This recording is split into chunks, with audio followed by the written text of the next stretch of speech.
Good evening, Bahamas. Coming up tonight. The immigration minister weighs in on the Jean Charles case. Team members of the Air Accident Investigation Department prepare to look for the remains of that aircraft in waters off North Andros.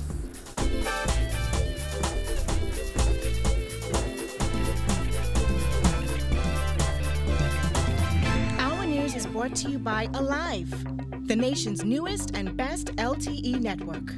Good to be alive. Welcome to our news and thanks for joining us.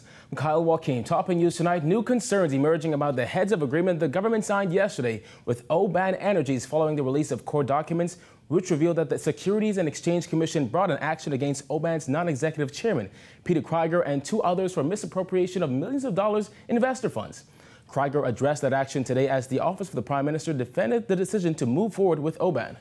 Up to this point, I would say yes, the government is and had to have been to go ahead and sign that heads of agreement yesterday. The Prime Minister's press secretary during his weekly press briefing giving assurances on behalf of the government that background checks and due diligence were done to ensure all of the key players involved in this $5.5 billion project were legit, especially when it comes to finances. All due diligence is always done before it gets to this stage.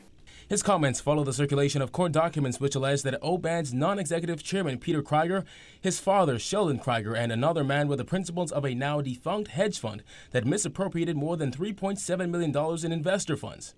The documents, which list the Securities and Exchange Commission as the plaintiff, also alleges that between June 1999 and December 2000, KFSI Equity Fund raised more than $7.5 million from 45 investors through the sale of limited partnership interests. However, in the second quarter of 2000, the defendants allegedly began diverting KFSI fund investor funds to run Krieger Financial and to pay their own personal expenses. In a phone interview with the Nassau Guardian, Krieger acknowledged that his company back in 2008 was ordered to pay a fine of $110,000 after his company was found to have misappropriated investor funds between 1999 and 2000. He insisted that it was the result of a mistake of an employee who has since been fired, adding the matter was settled and refunds were issued to each investor. In the final judgment, the employee of the company bore the brunt of the civil suit.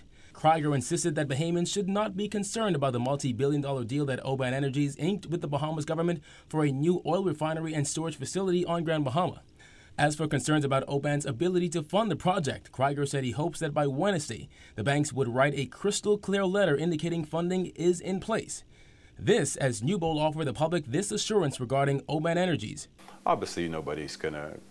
I don't know that very many bankers or venture fund capitalists will just be giving out money because somebody says, I got this wonderful project in the Bahamas, give me $50 million. There are lots of things that have to happen, including, I would imagine, something that would comfort a financier that the government that you says is going to give you approval to do this.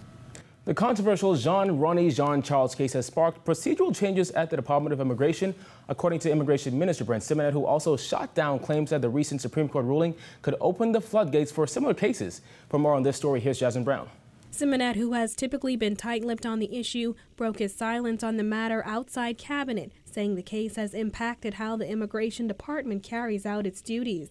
We have started some applications, some procedural changes pending the outcome, which will happen. I think you've heard the AG has some drafts of legislation that are under being considered when they'll be put into effect. And that's just about all Simonet would say about those procedural changes, pointing out that the matter is still before the courts. Jean Charles is the Bahamas-born man at the center of a controversial immigration case. The 35-year-old did not apply for status between ages 18 and 19, which is the constitutionally entitled period, and he has since never applied for status. On Friday, Supreme Court Justice Gregory Hilton granted a partial stay of his landmark ruling in the Jean Charles case, releasing the government from his order to grant Jean Charles status pending its appeal of his judgment. He also ruled that Jean Charles is free to live and work in the Bahamas without interference from immigration pending an appeal. Hilton also said he believed there are numerous other people who may be in similar circumstances as Jean Charles and who may make similar applications. But Simonet says so far that has not been the case. I saw in the Not Daily paper that there's some large volume of people. We're seeing no applications in Haiti for visas or otherwise for persons to come back. So no. And at some point it has to look at the merit of each case, whether they applied in time, whether they have a right to apply, etc. Meantime, the immigration minister says officials are keeping a close eye on the case. The Department of Immigration will be guided by the ruling subsequent to the appeal. In the meantime, I think you've commented that Mr. Rooney was allowed to stay here pending the appeal, which he will do, but the other parts of the ruling were stayed, which I think the Attorney General has commented on. The question has arisen as to what the Department of Immigration will be concerned about. We'll wait to see the outcome of the case and will be guided accordingly. While government officials say they are patiently awaiting the outcome of the case, the matter is expected to head to the Court of Appeal in the next 2 months. Reporting for our News, I'm Jasmine Brown. Thanks, Jasmine. Well, a salvage team headed to the site off North Andros where local fishermen discovered the wreckage of a plane and human remains last week. Officials say they intend to recover the wreckage. However, investigators shied away from confirming whether it is the plane that went down in waters off Andros last month, killing 6 people. GIORGIO, BAIN reports. Days after local fishermen found the wreckage of a plane in waters off Andros, Chief Investigator of the Air Accident Investigation Department, Delvin Major, has revealed that on Monday, police accompanied fishermen to the site where they did discover other parts of an aircraft and additional human remains. Major says a salvage team, which includes the Defense Force and police officers, fishermen, and the AAID, will return to the site to recover the aircraft and additional remains. This after fishermen recorded a video of the wreckage and alleged that they found the remains of the January plane crash, which killed 6 people. Though officials have still not confirmed that this is in fact the wreckage of that plane, Minister of Tourism and Aviation DIONISIO commented on the latest development. We're very much on top of this. We're very aware of it. Very mindful of the sensitivity of this issue. And the airport, the Airline Accident Investigation Department, their job is not search and rescue. Their job is to investigate the wreckage once it's been found. The actual location of the wreckage is the job of the Royal Bahamas Defense Force. They're the ones that will find it for us, and then our accident investigation people will come down and look at the wreckage and do their investigation. We've got the insurance company on standby, the salvage company on standby. Once we find all of that, we'll bring it up and process the site. He added that when teams were dispatched to Andros following the tragic crash, the weather was not favorable. Well, there was an initial, when they were down there, and the weather wasn't terribly good, and we thought that we had gotten everything. Now that this wreckage has appeared, that has caused us to now take another look to see whether this plane that has been filmed and released and on social media actually relates to that accident. Let's get that straight first. Let's look at the plane and let's conclude that, and then we'll be in a position to report back. Relatives of the 6 people killed in that plane crash have pled with the government to turn over their remains so that they could have closure and arrange proper burial. No idea. I don't know. That I'm sure is to deal with the coroner and health-related issues, and I can't answer that. Meanwhile, investigations into that crash continue with assistance from the National Transportation Safety Board and the aircraft's manufacturer. Reporting for our News, I'm GIORGIO, BAIN.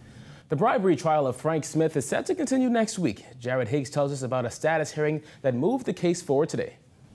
The bribery trial of former Public Hospitals Authority Chairman Frank Smith will continue on February 26, following a status hearing that determined that the virtual complainant, Barbara Hanna, is fit to give evidence. Back in December, the trial was put on hold for 6 weeks based on a letter from Dr. Charles Ramming that was produced by the Crown. Prior to this, Ferguson Pratt had expressed concern about Hanna's health after she sat down in the witness box while being questioned by Smith's attorney, Keith Knight QC. During today's proceedings, Assistant Prosecutor Alicia Delaney confirmed that Hanna would be fit to give evidence. Smith, who also served as a senator under the last Christie administration, was joined in court by family members. He was represented by attorney Philip McKenzie. Back in July, Smith was charged with 13 counts of extortion, 1 count of attempted extortion, and 1 count of bribery. The allegations are that sometime between April 2016 and April 2017, Smith demanded and obtained $5,000 a month from Hanna, knowing he was unauthorized to do so. It is also alleged that Smith attempted to extort $5,000 from Hannah in May of 2017. The bribery charge stems from an allegation that Smith demanded $5,000 a month from Hannah for his assistance in helping her obtain a contract with the PHA. Smith pleaded not guilty to all the charges and is currently free on a $50,000 bond. Reporting for our news, I'm Jared Higgs. More from the courts. A small group of magistrates, attorneys, and other legal professionals gathered at the Maine Supreme Court building this morning to protest the government's failure thus far to appoint a substantive Chief Justice. In a letter to Attorney General Carl Bethel, Bar Association President Khalil Parker questioned the delay and raised concern about the perception government silence on the matter could create about the independence of the judiciary. Acting Chief Justice Stephen Isaacs has reportedly acted in the role 8 times, and some members of the bar, including attorney Keith Seymour, think it's time for Isaacs to be made permanent. We don't believe that, based on the Constitution, that someone should be acting in a capacity as Chief Justice for any amount of time. And certainly the bar president did write to the officials to have that corrected, to have a substantive person in that position. We have no problem with Justice Stephen Isaacs being the Chief Justice, but we'd like for somebody, him or anybody else, appointed to a substantive position of Chief Justice. Magistrate Darren Stroll Davis, who made the call for members of the judiciary to abandon their posts on Tuesday, was joined by Magistrate Supersola Swain, Sandra D. Gardner, and Ambrose and Brister. About a dozen attorneys and those magistrates held a brief meeting inside the Supreme Court.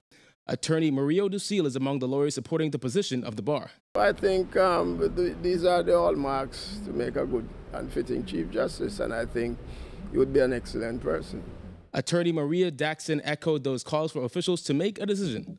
It is totally unfair for somebody now to come in and say, listen, we decided that this person is going to take over after all of these Chief Justice came in.